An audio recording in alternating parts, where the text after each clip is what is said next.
By nightfall they joined the muster gang for dinner and sat around the campfire chatting and drinking the Wilson's beer. Bongo was watching the 4 bully boys like a hawk. He knew that at any moment one of them would challenge either Roo or himself. He'd seen their likes before. They were drinking like cattlemen did after a hard day in the saddle. He noticed how the 4 enjoyed their positions of power, openly bullying the others when it pleased them. "Hey, boy, rooster, or whatever you call yourselves, how'd you learn to ride like that?" called the tallest, Brad. Roo looked at him but didn't speak. Bongo felt the heat rise inside him when Brad's mate Joey called Roo a dumb prick. Bongo felt his outrage rise and knew the 4 were looking for a fight. Joey called out across the campfire, "I didn't know the special school taught retards to ride." The 4 of them laughed. No one else did. Jack sat in his director's chair silently watching. His cigar smoke drifted lazily into the night air. There was dead silence.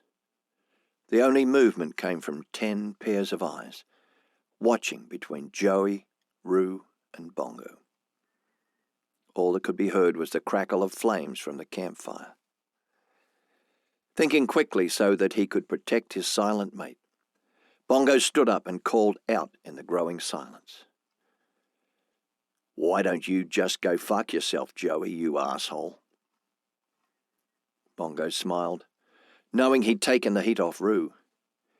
He had a soft spot for his quiet mate, and there was no way he'd let anyone bully his mate about.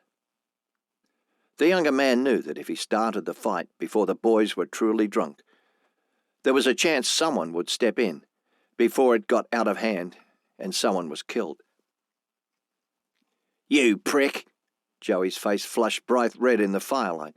He threw his beer can at Bongo, who easily ducked. The bigger man walked stiff-legged around the campfire with a big wind-up, took a wild swing at the new boy.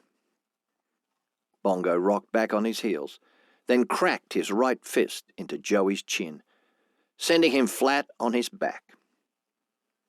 Joey shook his head and groaned as he tried to stand. He wobbled on his hands and knees, then vomited. He collapsed to the ground, curled into a ball and began rocking back and forth, holding his broken jaw. The cattlemen stared in shock. They couldn't believe it. Bully boy Joey? Flattened with a single punch by the new guy? Jack Wilson smiled quietly. He was enjoying this. The 3 bully boys looked at each other, and as one, came around the fire and threw themselves at Bongo.